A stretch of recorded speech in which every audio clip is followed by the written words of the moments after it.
Hi, welcome to the Found Symbol. We are three actual Freemasons, and we're going to discuss all the symbols, signs, and Easter eggs in episode 6, the Diophantine Pseudonym of Dan Brown's The Lost Symbol.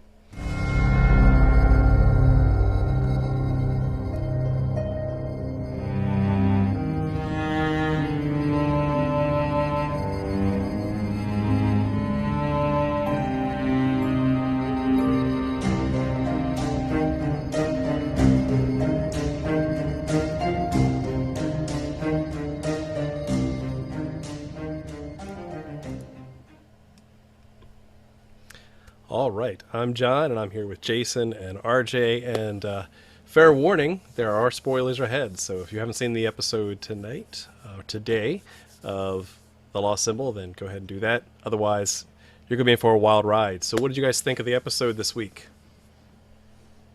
I thought it was really good for a change. I agree. It was better than like the past three combined. It finally moved the story forward, which is really cool. It did. And what was quite interesting was I guess, crescendo of what the book has in the revelation with who Moloch is done in a completely different way. And we have gone into a completely new realm of possibilities and what can happen next with the cliffhanger that they drop with. So yeah, I mean, they could have theoretically ended the whole series right here. So I'm looking at totally the big revelation of who Malak is, and it's only episode 6. We're like we're guaranteed 10. Like I want a refund if I'm not going to get the whole shebang. But there's still more to do, and I'm sure they have much more in store. At least if they're trying to pull and be inspired by the Lost Symbol book. But again, we are definitely diverting from the book. But keeping part of the mystery there. So that's cool because we did get to see some of the signs and symbols and Easter eggs that were in the book. They're repackaged. They're put in a different way this time around. So let's dive into that and start with we got the secret phone call where we see. Let me bring up the slides here. We see a reference to the widow's son, and I have to admit, I did laugh out loud when I heard this because it was referred to as the Masonic Bat Signal, where the dude dropped everything and was ready to help with this. But the real question is, who is this widow's son, and is it Masonic? Is it that motorcycle group, Jason? I don't know. Widow's sons, right? Yeah, so there is a motorcycle group affiliated loosely with Masonry known as the Widow's Sons. When we look at references to the Widow's Son, it is in fact a reference to the biblical character Hiram Abiff.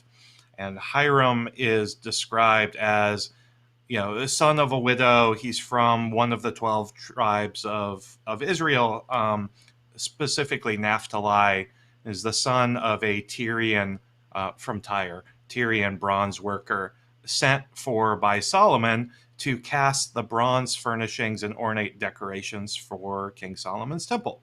So as many folks here are doubtlessly aware, a lot of the Masonic, or at least the modern Masonic mythos, revolves around the story, passion play, allegory of the building and construction of King Solomon's temple. And so Hiram Abiff was, according to the Bible, one of those skilled craftsmen who was employed in the construction and erection of the temple. Interestingly enough, we get several references to the son of a widow throughout the Old Testament. We have it in 1 Kings, which talks about how Hiram is a son of a widow, where he's from, and that he's sent for by Solomon again to cast bronze furnishing and ornate decorations for the temple. Flavius Josephus, in his Antiquities of the Jews, chapter 876, refers to Hiram as an artificer or craftsman. Also relating, back that he was from the tribe of Naphtali. And then really interesting piece of biblical trivia is that in 2 Chronicles 2, verses 13 to 14, it relates the formal request of King Solomon to King Hiram of Tyre for workers and materials to build the new temple. And King Hiram responds that now I have sent a skillful man endowed with understanding, Huram Abi, skilled to work in gold and silver and bronze and iron and stone and wood, etc. So, we see this Hiram Abi, but we know him as Hiram Abiff. Well, where did the Abiff come from, right? Who dropped the F? So Hiram Abi, in many translations of the Bible, including the King James Version, which is most usually associated with Masonry, Abi has been translated to master. So in a lot of the original translations, it's not a last name. It is, I have sent you Master Hiram, or Hiram, a master craftsman. Fast forward to 1723, Anderson's Constitution. That's a big fast forward. That is a big fast forward. In his 1723 Constitutions, James Anderson announces that many problems with the original text would be solved by reading Abi as the second part of a proper name, which he rendered Hiram Abiff. And so I believe James Anderson was going off of some earlier translations, I think by Martin Luther and a couple others, where historical biblical scholars were divided on whether Abi was from a root, denoting father, master, that sort of thing, or if it was actually a proper name. And so really, really interesting. But if you're familiar at all with Masonry and the building of King Solomon's Temple, Hiram Abiff is a figure that you will learn about. And now you know who the widow's son is. And just so you guys know, also, Pike writes about it, but uses a different terminology for the man. It's like Qumran. And he explains this as like pure glory, kind of innocent man type thing, where he attributes a little bit more symbolism to the character itself, as maybe more allegorical than historical. So you can find that in the secret books. Nice.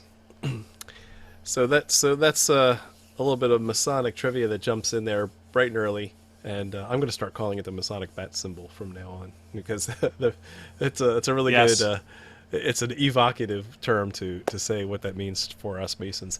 But moving on to evoke other emotions, boy, I was giddy as a schoolgirl when I saw the circumpunct show up. So they disassemble Solomon's 33rd degree ring, and you see in the upper left there the this point within a circle, and some radiating waves come from it. And full disclosure, it's probably one of my most detailed and favorite Masonic lectures that I give, is all about the history of the point within a circle. So yes, it has an allusion to Masonic ritual, and yet the levels that correspond to this point within a circle go way, way deeper. And so one thing that they actually get right in this episode, is some of the illusions. So right there in the episode, Robert Langdon's talking about the Anja chakra, for example, down here in purple, as far as the 7 chakras. They talk about the allusion to the sun god Ra in Egypt mythology. And even in the Kabbalistic tree of life, the very highest point, or the first Sephiro, is Keter, kind of the unknowable divine. That's all packed into that symbol. And so that's one thing they actually get right, that I'm pretty happy that they got right. In addition, some of the easy things they missed were the allusions to gold, right? If you're talking about alchemy, like that point within a circle is a symbol for gold, and it's also an astrological symbol as well for the sun. So you can see there's a ton of different symbols or meanings packed within this symbol, of which they got many right, and it's just so much more. And so, is this a Masonic symbol? Absolutely. If you go through your degrees, especially the first degree, you'll see it show up once or twice. Maybe it might look a little different, but yeah, there's just so many more areas to go deeper into if you wanted to learn more about that. All right. So then we fast forward a little bit, and we actually see this reference here where it says that Omnia Revelantur Gradu XXXIII, meaning all will be revealed at the 33rd degree. So, and that's the actual original circumpunct that they find in the episode. The ring was secondary. Yeah. That's true. They find that little dot right there in the iris of the eye, puts his finger on it, and gets the first circumpunct. Right? But here we are. We're talking about the 33rd degree. And I love, finally we have skulls. And finally we have some sort of red bloodish liquid pouring into a skull. I'm happy. So what do you guys think? How's the 33rd degree fit in with all this? So I'm glad I'm glad that they ended up including an homage to this, because it's like one of the first things you read in the book that Malak has actually infiltrated the Masonic organization, and he is actually receiving the 33rd degree. So not having ever gone through the 33rd degree, I have no idea what actually happens there. Yet. Yeah, well, so that whole idea, right? I think Chris Hodap said in one of his lectures that in order to sell something is really cool, they had to steal from the York Rite to make the 33rd degree look even cooler. Now, I'm not sure, I don't know what Hodap experienced in his 33rd degree, right? Or what anybody has, right? As far as the Northern Masonic jurisdiction. And I have heard there's a separate section or a separate version of the 33rd degree for the Southern jurisdiction as well.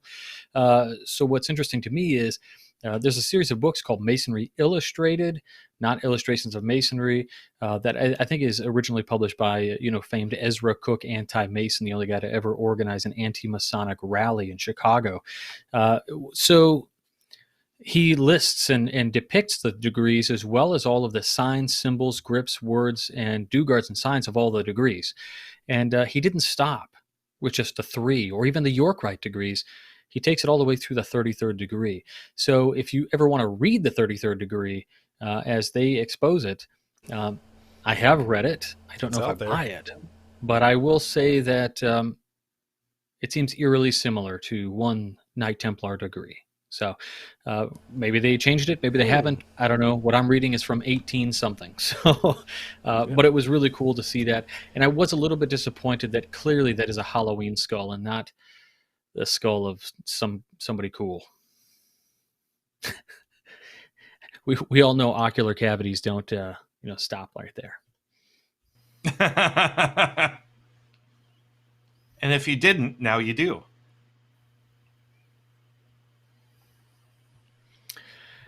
What's cool about this slide, actually, when you pulled this up, I was thinking when he makes this maneuver, when they turn it, right? What does he do? He turns it how many degrees? 33rd.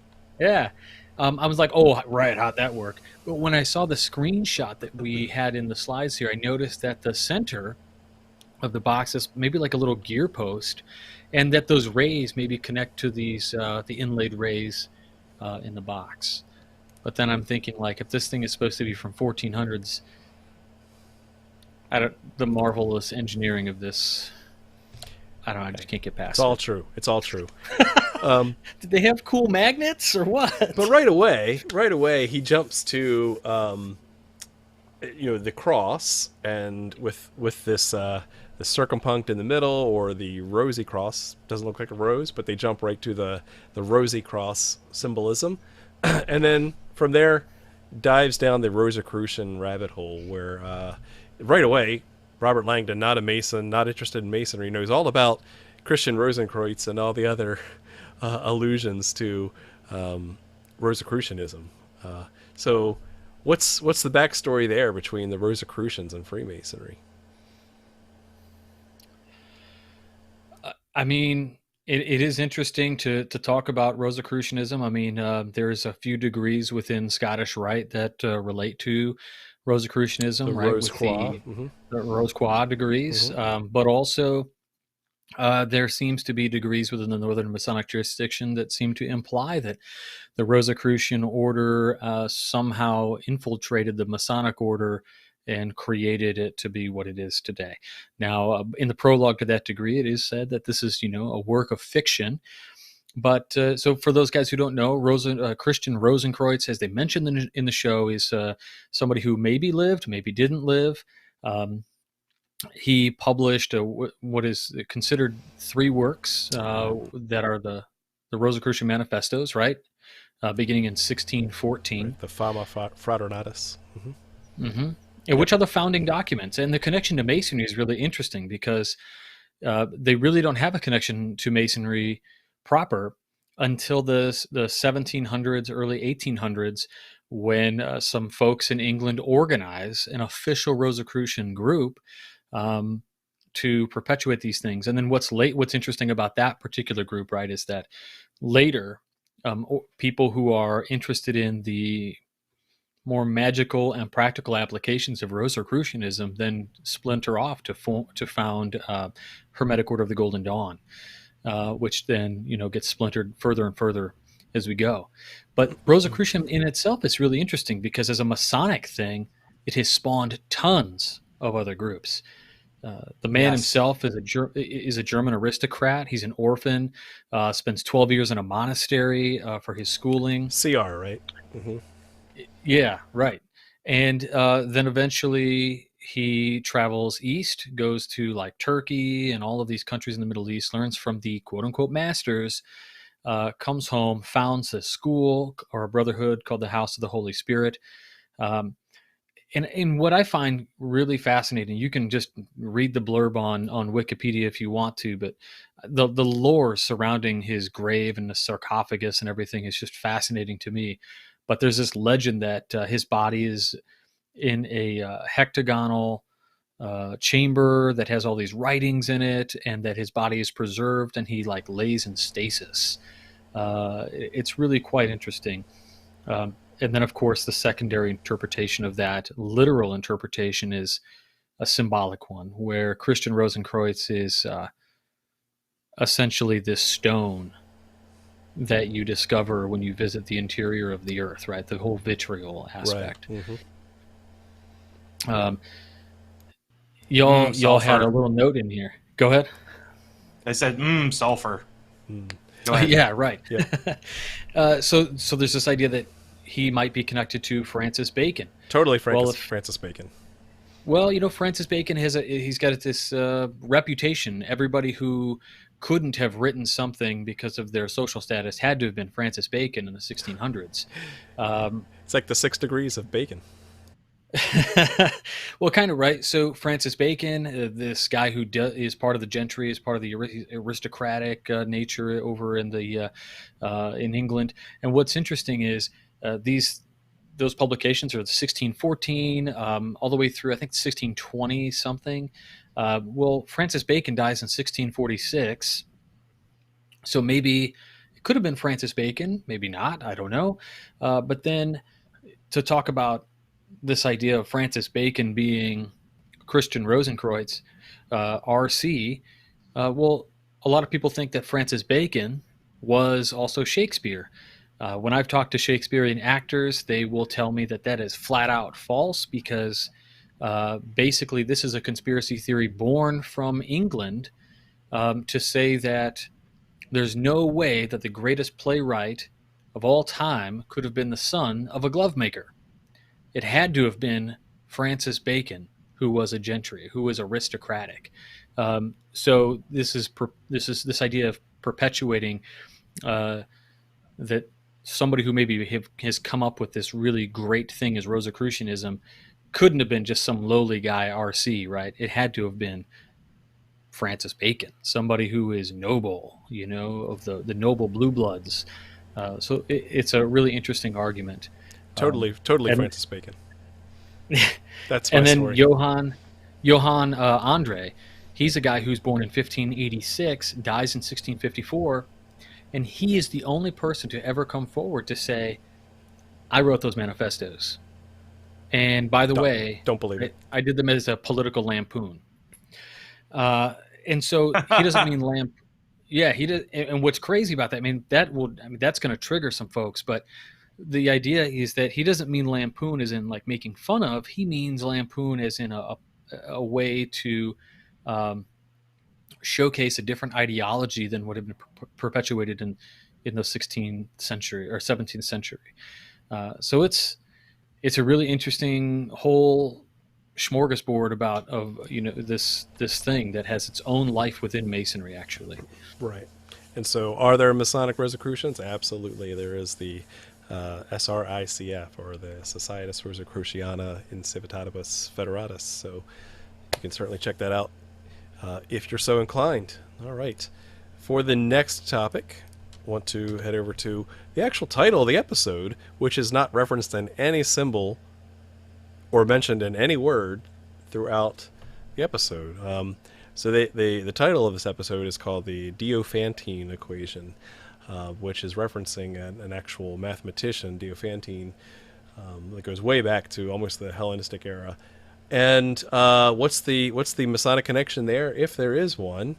You see Diophantine equations are equations that are polynomial, and the only solutions of interest are the ones that solve for integers. So you may have remembered your old early geometry classes where y equals mx plus b, where you have multiple variables that either equal a line or a shape.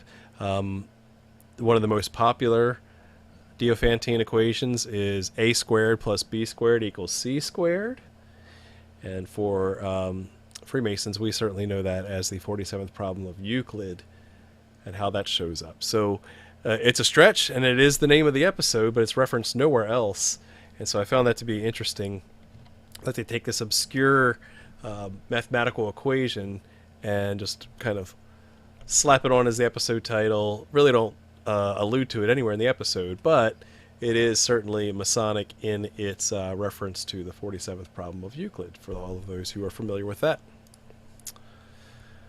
And then we get the big reveal, where Malak's real name, at least as far as what he procures and what he buys these different tanks, is actually not Malak at all. What's his name, Jason?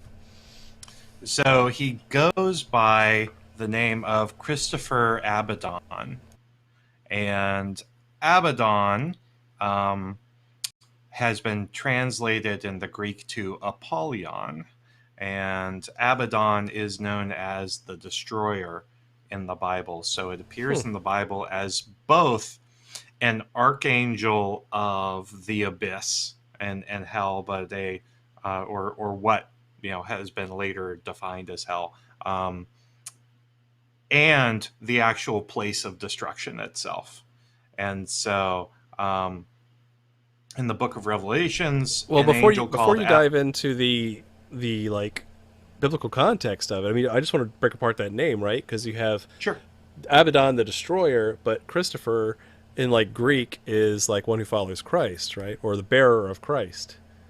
So just that name is kind of loaded in with symbolism, right? Because you have the bearer of Christ, who's also the destroyer, which, now that I'm putting this all together, is a really good pseudonym for this character who believes he's becoming godlike while he's out killing people, right?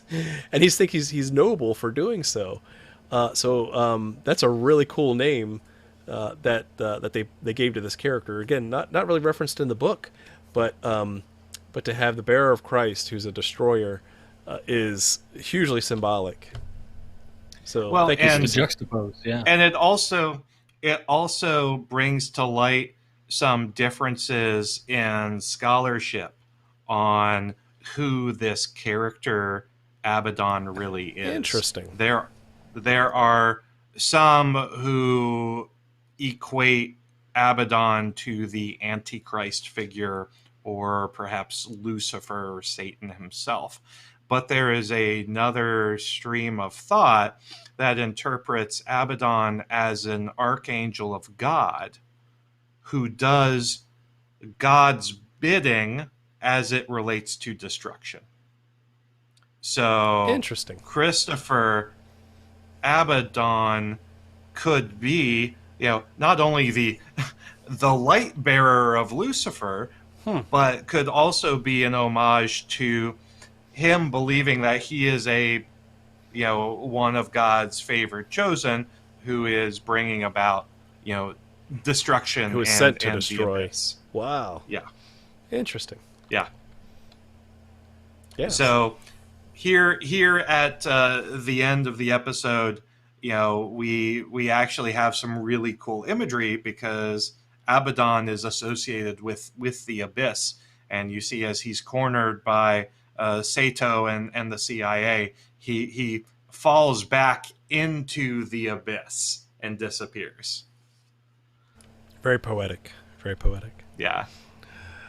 All right. And eventually emerges from the abyss to catch up with a fly fisherman who he then asks, "Give me your clothes." Give me your clothes. All right, so you guys know I'm all about the numbers. I'm going to ask you all to put on your tinfoil hats and take you for a little ride. So he comes out of the water and he says, "Give me your clothes." Okay. In the past episodes, I've been looking for this connection to 27. Earlier in the episode, you have the text message, the widow's son text message. Doesn't add up to 27 at all. I tried all kinds of things, right? Doesn't really work. Here, give me your clothes, 17 letters. Doesn't quite make it to 27. But give me your clothes is the first part of another set of famous lines that start off this way. So give me your clothes, 17 letters. Terminator. Bam. Terminator is 10 letters. Oh, so I now see. you have Terminator, 10 letters, plus the others of 17 to get you the 27. However, he says, give me your clothes. And also, next slide. There's more. Next slide. Your boots and your motorcycle. And then if you count the period here, it's 23. But 23 plus 27 is 50. So now you're like, oh my God, you're way off in the deep end. You just shut up. 50. What's 50? Well, 50 years. Why? Because Lost Symbol comes out in 2009. Next slide. 2009 minus 50 is 1959. And anybody who's anybody should know that in 1959 in Detroit, Michigan, the first ever, next slide, Little Caesars Pizza starts. Now, I'm not saying anything here. This is a twofer. All Masons know Little Caesars have saved the day multiple occasions with their hot and ready pizzas before meetings. Right. But as we were thinking about all will be revealed in the 33rd degree, that's correct. Because Little Caesars Pizza, next slide, cuts every slice at 33 degrees. So there you have it. Perfect slice. The perfect slice. Yeah. All right, now you can laugh and call me an idiot, but the truth is, go ahead, Jason. 360. I know it doesn't. It's 33rd degrees. That's the important part. Just take it. 33 degrees. The thing was, I was thinking back on this episode, and I just wish there was more. I know where they're going with the episodes and things, but as the writing becomes... 360 isn't divisible by no, but 33. it's right there. It's on the slide, Jason. It's it's on the slide. Just come on. It's the perfect slice. It's the perfect slice. This is how we get anti-vaxxers. Come on. I know. That's what's so funny about it. I mentioned the tinfoil hat. Oh, goodness. The earth is flat, just like the Little Caesars pizza. Yes. That's now correct. you revealed it. Yeah. You kill me. All right. So you guys, we didn't hit the one thing that I thought was interesting with some of the symbolism. And did you take the slide out with his tattoo? Let me check. Because I thought that I tattoo don't know was if pretty I. dope. I don't know if I right. put that in. Yeah, we didn't get that in there. Oh, okay. Well, he had this cool tattoo on his back, and we were all like, "We have seen that thing before. Where have we seen that?" And I think we all agreed that we have seen it in at least 4 different places as an amalgamation of the Demiurge, what is called Yaldabaoth or Yaldabaoth, or the as above, so below triangle with Hermes in the middle, and also Jabalon, that weird creature. So yeah, here you go. He's got the weird kind of spidery legs. One looks like a claw, one is a hoof. He's got that lion face, and then Like embedded in the star. yeah. Mhm. So Yeah, I mean really, it's a combination, like, and it's within a pentagram, it's a combination of, Hermes, Baphomet, like maybe Yaldabaoth. even Mm-hmm. yeah, exactly. It's really interesting. Little Billiken It- it- action. yeah, it also right. Mirth is king. Also, if you notice some of the stuff, right, it's a kind of tetramorph too, because you see the feathers, the hoof, the claw. That is true. Multiple Mhm. animals. Very Almost angelic. a chimera. Yeah. So yeah, and just as an observation, yeah, we're kind of packing stuff onto this, but yet I've been trying to, like, every time they show a close up of all his tattoos, they're like unique and occultish, but they're not like explicitly something. They don't explicitly stand for something. There's a lot of Star of Davids that he has on his body. Of course, he has got the Triskelion on his body. He's got this weird Which they chimera showed thing. again. I'm sensing a theme, but yeah, most It's like of his somebody tattoos. Googled occult symbols and gave them to the makeup artist and said, "Here, just pack these on." Do you all think that in 5 years there's going to be a slew of Masons with Triskelion on their like tattoos? Like they'll put the Triskelion within the square and compass. You've not been invited to the Triskelion Society? Okay, I'll send you I'll send you a petition. All right. It's even more choosy than the Leviathan group. Yes, it is. Oh, I'm All out right. then. Well, we've covered quite a bit. This was a good episode to throw some symbols our way, but also move the plot line along. And so with that, let's start wrap things up. What else did you find? We want to know what you found, so let us know in the comments below. Otherwise, that's it for this week's episode. If you want to see more content on the signs and symbols of Freemasonry, subscribe to this channel, the Masonic Roundtable, and we will see you next week.